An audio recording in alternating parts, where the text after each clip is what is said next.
Europe 8h13, votre invité Sonia Mabrouk ce matin est journaliste, auteur d'un livre intitulé « Les lapins ne mangent pas des carottes » chez Fayard. Bienvenue ce matin sur Europe 1 et bonjour Hugo Clément. Bonjour. Effectivement, les lapins ne mangent pas de carottes. On va revenir sur ce titre et cette réalité, mais d'abord en sous-titre, il est écrit « Changeons de regard sur les animaux ». Selon vous, quel regard avons-nous sur les animaux pour devoir le changer ? On a un regard de domination et on se place tout en haut de la pyramide du vivant. On a l'impression que l'être humain est l'espèce la plus intelligente, la plus forte, alors qu'on est en fait, aux yeux de l'évolution, une espèce très fragile. Et c'est ce sentiment de supériorité qui nous autorise à traiter les animaux comme on le fait aujourd'hui, alors que tout ça est un énorme malentendu et qu'on est juste une espèce animale parmi les autres. On va essayer de lever justement ces malentendus au cours de cette interview. Vous racontez, Hugo Clément, l'une de vos rencontres dans la forêt de Bwindi, au sud-ouest de l'Ouganda, rencontre avec un gorille, et vous dites ceci: rien de plus efficace qu'une rencontre avec un grand singe pour nous renvoyer à notre animalité, car nous ne sommes rien d'autre que des animaux. C'est-à-dire que pour vous, l'être humain est un animal comme les autres, nous ne sommes qu'une nuance du vivant ? Tout à fait. D'un point de vue biologique, on est des singes. Et on est une espèce humaine parmi d'autres qui nous ont précédés. On a tendance à penser qu'on est les premiers humains, mais Homo sapiens, notre espèce, n'a fait que succéder à d'autres comme Néandertal. Et on est un maillon de la grande chaîne du vivant. Si vous voulez, la biodiversité, je prends souvent cette image-là, c'est comme une maison. Chaque espèce est une brique et nous, on fait partie de cette maison-là. Donc si vous enlevez une brique ou deux, il ne se passe rien. Si vous enlevez une dizaine de briques, il commence à y avoir quelques fissures, mais la maison tient.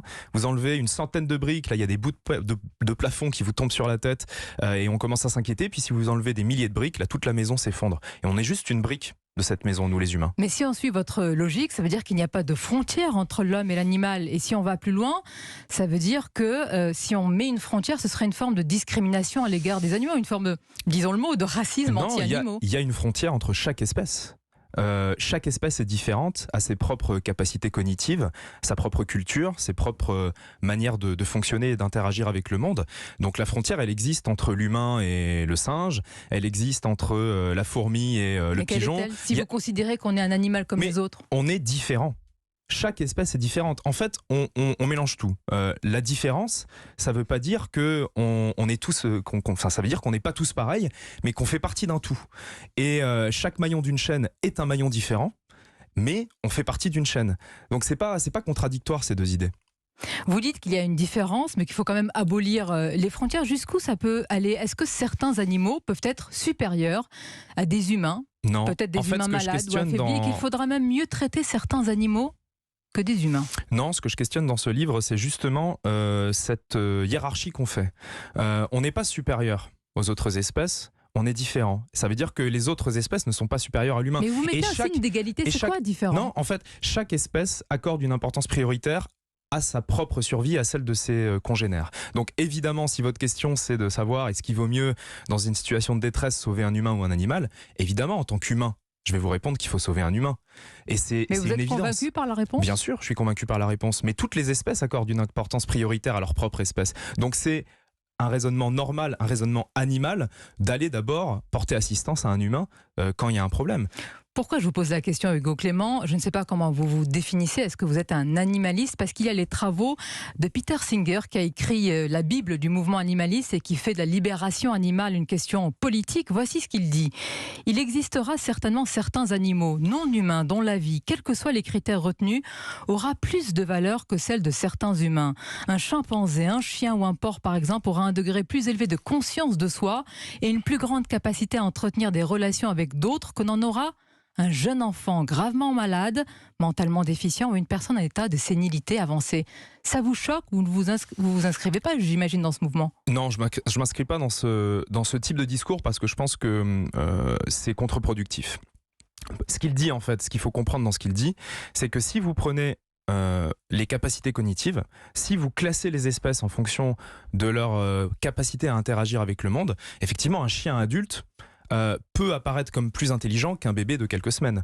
Parce qu'il arrive à reconnaître les formes, il arrive à reconnaître la voix de son maître, à écouter les ordres. Mais... Donc ça dépend ce qu'on prend comme critère. Oui, mais c'est subjectif dans ce cas-là, l'intelligence. Oui. Mais tout est subjectif dans la manière dont on interagit avec le monde. Et justement, ce que je dis dans le livre, c'est qu'il faut arrêter de faire des hiérarchies et d'utiliser cette hiérarchie pour exploiter le vivant et maltraiter les animaux. Mais ça veut pas dire que c'est contre l'humain. Au contraire, la manière dont on se comporte avec les animaux aujourd'hui se retourne contre l'humain. L'élevage intensif, par exemple, non seulement fait souffrir les éleveurs, mais détruit l'environnement dont on dépend, nous, les humains, pour survivre. Quand j'ai dit que vous étiez animaliste, vous ne m'avez pas repris. Or, animaliste, c'est comme Peter Singer est aussi un animaliste. Animaliste, c'est comme écologiste. Vous pouvez mettre plein de choses dedans différentes. On peut être animaliste et dire qu'il faut, par exemple, abolir complètement l'élevage, ou vous pouvez être animaliste et dire qu'il faut améliorer la condition des animaux. Où s'arrête votre radicalité? Est-ce qu'un jour elle pourra aller jusqu'à Peter Singer? Moi, en fait, j'essaie de sortir des caricatures et d'avoir une approche réaliste de la situation. Le monde dans lequel on vit est un monde violent.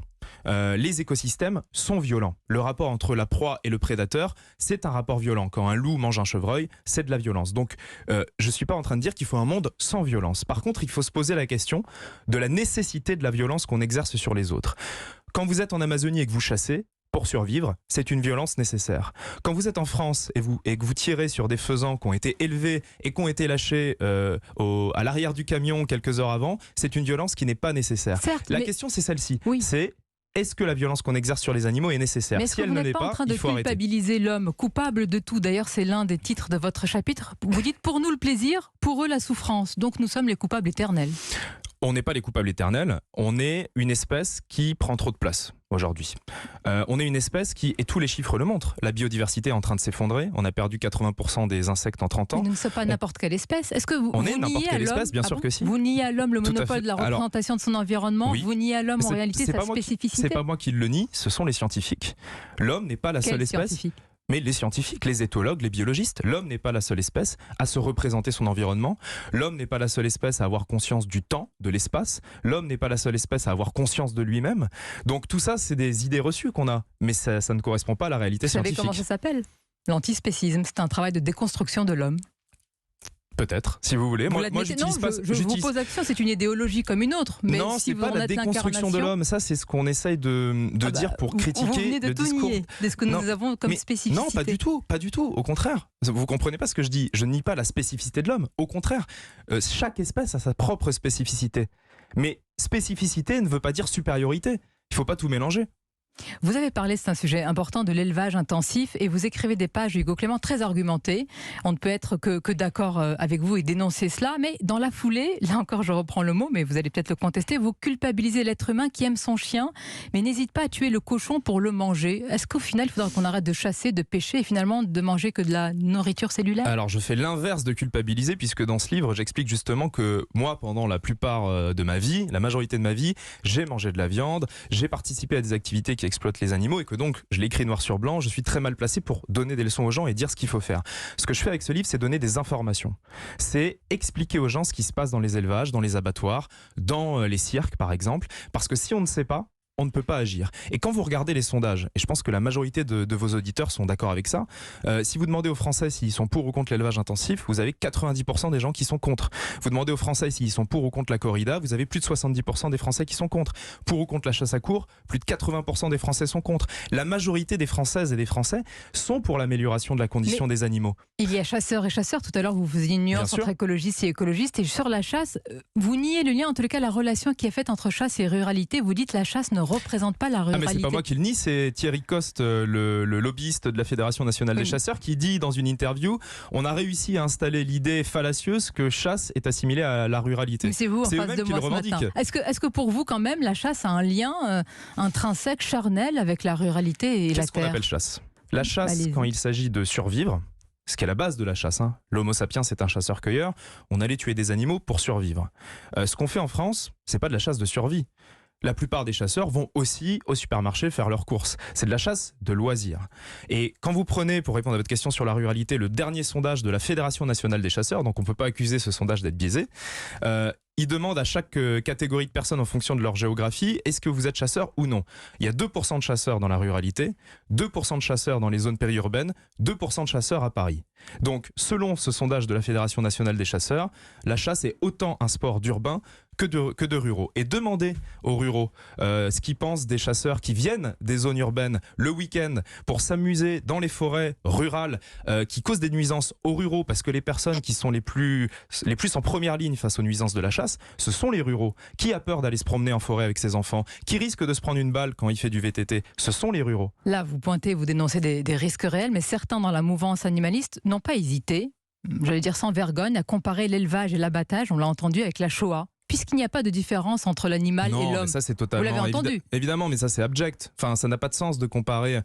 Ce que j'essaye vraiment de faire dans ce livre, c'est au contraire d'expliquer qu'il faut arrêter les analogies avec l'être humain et qu'il faut arrêter de se baser sur nous, nos critères d'humains, pour juger les animaux. Donc évidemment, comparer l'élevage avec la Shoah, non seulement c'est abject pour les victimes de la Shoah et leurs descendants, mais en plus c'est un contresens. Ce n'est pas la même chose, puisque notre attitude d'humain vis-à-vis des autres espèces ne peut pas être comparée avec notre attitude d'humain vis-à-vis d'autres humains. Mais allons plus loin. D'où vient en fait tout cela? Certains disent, c'est la réalité, c'est le socle de la civilisation occidentale, judaïsme, christianisme. Est-ce que de votre point de vue, la Bible est responsable d'une forme de distance avec la nature, et certains disent du mépris envers les animaux? Je vais vous réciter, c'est le récit de la Genèse qui dit: soyez féconds, multipliez, remplissez la terre et soumettez-la, dominez sur les poissons de la mer, sur les oiseaux du ciel et sur tout animal qui se meurt sur la terre. Est-ce que le problème vient de la religion pour Hugo Clément? Alors dans ce livre, je parle beaucoup du livre d'Élisabeth de Fontenay, qui est une philosophe qui s'appelle Le silence des bêtes et qui a retracé justement l'histoire de la philosophie et de la religion à travers notre rapport aux animaux. Et effectivement, Élisabeth de Fontenay, elle explique qu'il y a une rupture qui arrive avec l'avènement du christianisme, puisque le christianisme veut que l'homme est fait à l'image de Dieu. Et donc, on serait une espèce à part parce que c'est Dieu qui nous aurait créé à son image. Effectivement, quand vous regardez par exemple les philosophes grecs, présocratiques, le célèbre Pythagore qu'on connaît tous, avait un autre rapport aux animaux. Pythagore, par exemple, prônait le végétarisme parce qu'il estimait que c'était pas nécessaire d'exercer une violence sur les animaux. Rousseau, au siècle des Lumières, un des fondateurs de l'humanisme, prône aussi le végétarisme et le fait qu'il ne faut pas faire du mal aux animaux si on n'est pas obligé de le faire. Donc il y a plein de courants de pensée qui défendent ça. Et effectivement, à l'inverse, il y a Descartes, Kant, qui défendent l'animal-machine, à savoir que c'est juste un objet à peine un peu supérieur aux objets parce que c'est Dieu qui l'a créé, mais très inférieur à l'être humain. Donc la religion joue beaucoup dans notre représentation du monde. La question, c'est le curseur. Où mettons le curseur dans tout cela? En lisant votre livre hier, j'ai relu un autre ouvrage du journaliste Paul Sugy intitulé L'extinction de l'homme, le projet fou des antispécistes. Vous n'avez pas nié en être. Et il affirme que l'objectif, donc peut-être le vôtre, c'est de libérer les animaux pour mieux asservir l'homme. C'est votre projet? Mais l'extinction de l'homme, qu'est-ce qui menace l'extinction de l'homme aujourd'hui, Sonia Mabrouk? Dites-nous. L'effondrement de la biodiversité, le changement climatique. C'est ça qui menace l'extinction. Vous êtes un collapsologue, monsieur Clément? Mais je ne suis pas un collapsologue. On est une espèce animale. On peut disparaître. D'autres espèces humaines ont disparu avant nous. Pourquoi vous n'avez pas foi en l'humain? Donc, je ne sais pas que j'ai pas foi en l'humain. J'ai foi en la biologie et en la science. L'espèce humaine est une espèce animale. Qu'est-ce qui menace notre disparition aujourd'hui? Qu'est-ce qui risque de provoquer notre disparition? C'est nos activités humaines. C'est pas les antispécistes ou les gens qui défendent les animaux. C'est le fait que dans de plus en plus de pays du monde, ça va devenir tout simplement inhabitable. C'est le fait que dans de plus en plus de régions de France, on manque d'eau potable. On a des maisons qui se fissurent parce que la sécheresse. On va devoir se rationner en électricité. On a des rendements agricoles qui chutent parce que la biodiversité s'effondre. Qui n'est pas d'accord en vous écoutant? Oui, mais sous couvert de bons sentiments, est-ce que vous n'avez pas un projet anti-humaniste? C'est pas des bons sentiments. Non, mais quand vous dites les animaux, on est tous d'accord. Non, mais on n'est pas tous d'accord, c'est pas vrai. Parce que si on était tous d'accord, on arrêterait l'élevage intensif. On arrêterait de chasser des espèces en déclin. Est-ce que les éleveurs, est-ce que les chasseurs que vous avez rencontrés ont vraiment le choix? À ceux qui n'arrivent pas à boucler la fin du mois, à nourrir leurs enfants, qu'est-ce que vous leur dites ce matin? Parce qu'on est dans le confort de ce studio européen, qu'est-ce qu'on leur dit? Pas tous, ils n'ont pas tous le choix. Et je le raconte dans le livre, je raconte ma rencontre avec des éleveurs qui disent justement, on nous a poussés pendant des années dans un système intensif à nous endetter, à acheter des bâtiments toujours plus grands, à produire toujours plus d'animaux pour gagner toujours moins d'argent, et maintenant j'ai tant de dettes, donc je dois continuer à fournir des animaux pour m'en sortir. Mais ça, c'est un choix politique. C'est l'État qui décide de subventionner l'élevage intensif. Donc c'est un système à changer. Exactement, c'est un choix politique. On peut décider d'accompagner les éleveurs qui sont pris au piège de ces dettes en rachetant leurs dettes, en les accompagnant pour aller vers un système d'élevage plus raisonné, qui détruit moins la nature et les animaux. Tout ça est une question de choix politique. D'où l'importance pour les citoyens de dire aux élus, aux responsables politiques, agissez parce que c'est une question importante pour nous. On va conclure, Hugo Clément, quels que soient les combats que l'on porte, on vous a entendu ce matin, on s'expose à la satire. C'est le jeu, vous en avez fait les frais avec une chronique de Gaspard Proust dans le journal du dimanche. Gaspard qui va venir dans quelques instants. Il vous avait qualifié d'Hemingway des tranchées en mousse. Vous n'êtes pas rancunier, ça vous a fait sourire. Non, je suis pas rancunier. Je ne cite pas tout ce qui a été dit parce qu'il y a une liste. Non, mais quand vous vous exposez publiquement, c'est votre cas, c'est le mien, faut accepter la critique, il faut accepter la satire. Et je pense que c'est important de savoir rire de soi-même. Il y a de plus en plus de gens qui sont très susceptibles et qui ne supportent pas forcément qu'on se moque d'eux. Mais quand vous êtes une personnalité publique, et c'est un choix, il faut accepter que les gens puissent ne pas vous aimer et puis faire de l'humour sur vous. Et il faut lire pour se faire une idée. Les lapins ne mangent pas de carottes et c'est une réalité. Hein, les lapins ne mangent pas de carottes. Les enfants nous écoutent en voiture.